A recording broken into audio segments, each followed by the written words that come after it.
I hope you all are doing well and safe at your home.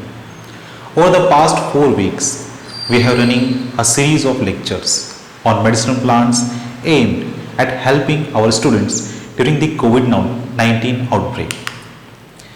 As we successfully progressing our course, and now we are in the last phase of our series. As in the earlier lecture, we understand the history, uses and importance of medicinal plants. Likewise, it is also important to discuss the current issues associated with it, about the current research status of medicinal plants, and similarly about the government policies which help us to build career in this field.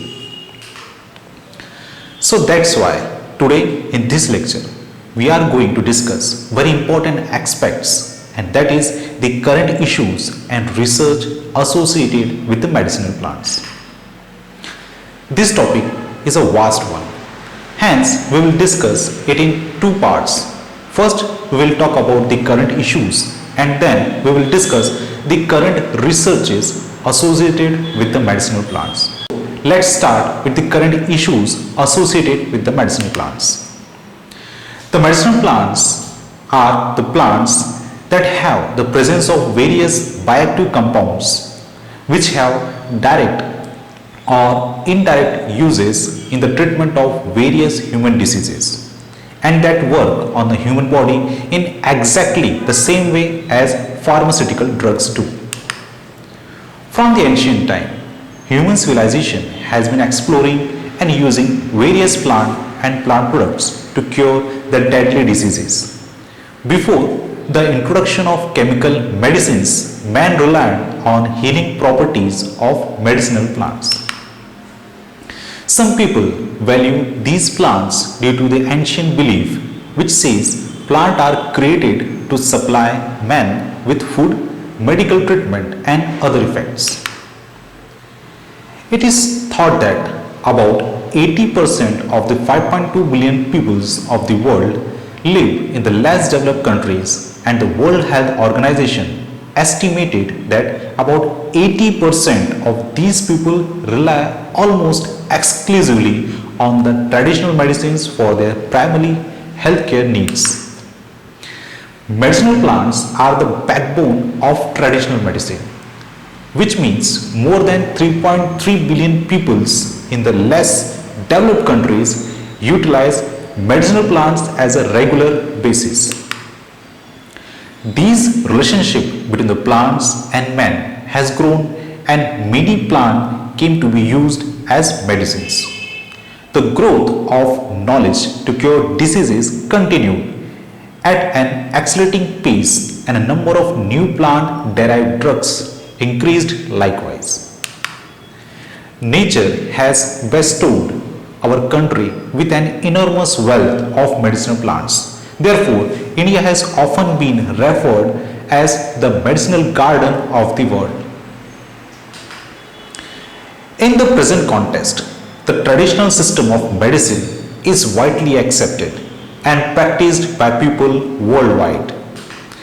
According to WHO, the use of herbal medicines and the phytonutrients continue to expand rapidly across the world, with many people now resorting to use products for treatment of various health challenges in different national healthcare settings. This past decade has obviously witnessed a tremendous surge in the acceptance and public interest in natural therapies, both in developing and developed countries. With these herbal remedies being available not only in the drug stores but now also in the food stores and supermarkets. In these developed countries, the most important among many other reasons for seeking herbal therapies is the belief that it will promote healthier living, similarly cost-friendly. This explains in part the reason sale of herbal medicines are booming and represents a substantial proportion of the global drug market. Now, let's talk about the issues associated with the medicinal plants. With the increasing demand for herbal drugs, natural health products, and secondary metabolites of medicinal plants, the use of medicinal plants is growing rapidly throughout the world, which now results in loss of many species and arise conservation issues. Although some herbal medicines have promising potential and are widely used, many of them remain untested and their use also not monitored. It also becomes essential to furnish the general public, including healthcare professionals, with adequate information to facilitate better understanding of the risk associated with the use of these products and to ensure that all medicines are safe and of suitable quality. Now, if we take the first issue, then it is the need of proper evaluations of the efficiency and safety of herbal medicines, and it is very important. The common misconception that the natural products are not toxic and are devoid of adverse effects often lead to improper use and uncontrolled intake, and this has also resulted in severe poisoning and acute health problems. This misconception is not limited to the developing countries only. It also exists in highly developed countries also, where the general public often resorts to natural products without any proper awareness or information of the associated risks, particularly in the event of excessive and chronic uses. Many commercial websites are available on the internet which insist that the herbal medicines have no side effects. In underdeveloped and developing countries, there are no specific laws for herbal practitioners and companies marketing herbal products. Peoples are attracted by such companies and started using herbal medicines pertaining to be free from the side effects. For the purpose of brevity and other obvious constraints, adverse reactions of only a few commonly used herbal medicines we will discuss. The first one, that is the garlic, and that is the Allium sativum. Garlic has found relevance for management of hypertension and hypercholesteremia, besides its use as a food or food additives. The adverse effects associated with garlic extract including burning, sensation in the gastrointestinal tract, nausea, diaphoresis and lightheadedness have been reported. These extracts may also cause contact dermatitis, has been attributed solely to excess garlic ingestions. The possible reasons for the toxic effect of herbal medicines. These are the first, that is the self-treatment, unqualified practitioners, improper intake. Therefore, the proper knowledge of each herb is essential factor before taking. The second issue, that is the factors which are related to the species rarity of medicinal plants. A highly conservative estimate states that the current loss of plant species is between 100 and 1000 times higher than the expected natural extinction rate, and that the earth is losing at least one potential major drug every 2 years. According to the International Union for Conservation of Nature and the World Wildlife Fund, there are between 50,000 and 80,000 flowering plant species used for the medicinal purpose worldwide. Among these, about 15,000 species are threatened with extinction from overharvesting and habitat destruction, and 20% of their wild resources have already been nearly exhausted with the increasing human population and the plant consumption. Although this threat has been known for decades, the accelerated loss of species and habitat destruction worldwide has increased the risk of extinction of medicinal plants. Species rarity is used to assess the extinction risk of medicinal plants and to identify those species most at risk of extinction prior to commencement of conservation efforts. It is necessary to determine how rare species is and in which way rare species differ from one another. Not all medicinal plants are affected in the same way by harvesting pressures. Overexploitation, indiscriminate collection, uncontrolled deforestation, and habitat destruction all affects the species rarity, but all are insufficient to explain individual species susceptibility or resilience to harvest pressure. Multiple biological characters correlate with the extinction risk, such as habitat specificity, distribution range, population size, species diversity, growth rate, and reproductive system. Now, the third issue, that is the conservation strategies. Medicinal plant resources are being harvested in increasing volumes, largely from the wild populations. Indeed, demand for wild resources has increased by 8 to 15% per year in Europe, North America, and Asia in recent decades. There is a threshold below which species reproductive capacity becomes irreversibly reduced. So that's why various sets of recommendations relating to the conservation of medicinal plants have been developed, such as providing both in situ and ex situ conservations. Natural reserves and wild nurseries are typical examples to retain the medical efficiency of plants in their natural habitat, while botanical gardens and seed banks are important paradigms for ex situ conservation and future replanting. The geographic distribution and biological characteristics of medicinal plants must be known to guide conservation activities. Example, to assess whether a species conservation should take place in nature or in a nursery. The fourth issue, that is the sustainable use. For medicinal plants with limited abundance and slow growth, destructive harvesting generally results in resource exhaustion and even species extinction. Therefore, the sustainable use of medicinal plants should be considered and good harvesting practices must be formulated. Root and whole plant harvesting is more destructive to medicinal plants. Example, herbs, shrubs, and trees, than collecting their leaves and flowers or buds. For herbal drugs made of whole plant or root, using their leaves as a remedy can be a banning alternative. The fifth issue, that is the cultivation practice.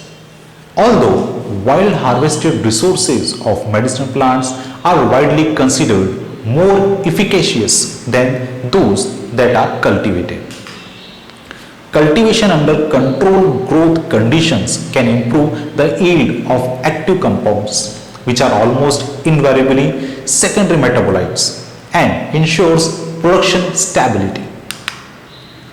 Moreover, increased cultivation contributes to decrease in the harvest volume of medicinal plants, benefits the recovery of their wild resources, and decreases their prices to a more reasonable range. The sixth issue, that is the good agricultural practices, that is GAP. Good agricultural practices for medicinal plants have been formulated to regulate production, ensure quality, and facilitate the standardization of herbal drugs. Organic farming has received increasing attention for its ability to create integrated human and environmentally and economically sustainable production systems.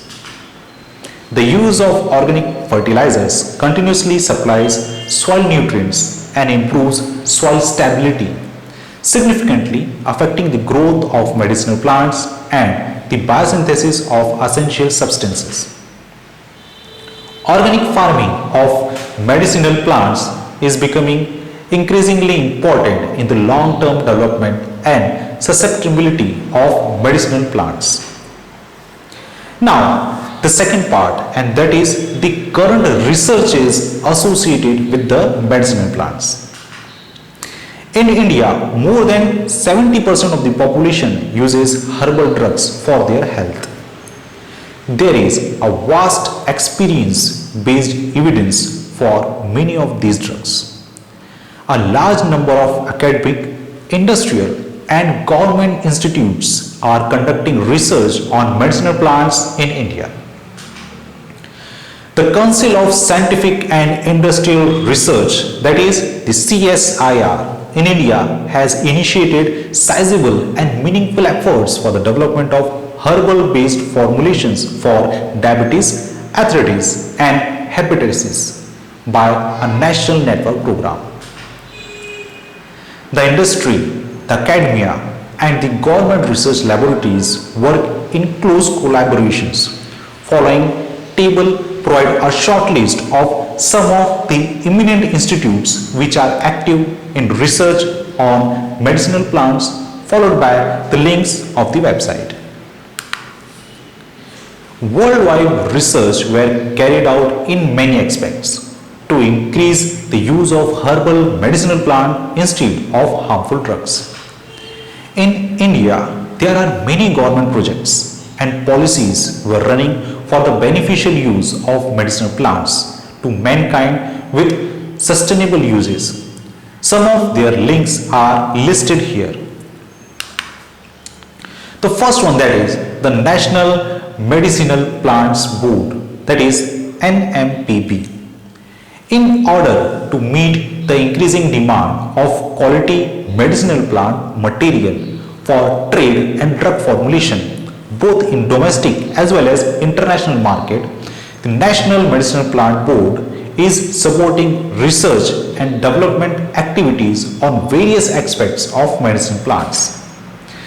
In these regards, the NMPB provides projects-based financial assistance to various research organizations, institutions for research and development on medicinal plants.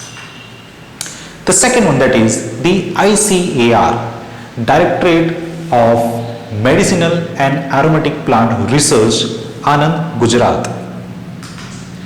These government institutes work to contribute for sustainable production of quality medicinal plants through development of new varieties, good agricultural practices, quality assessment methodologies, and using frontier cutting-edge technologies such as IT and biotechnology.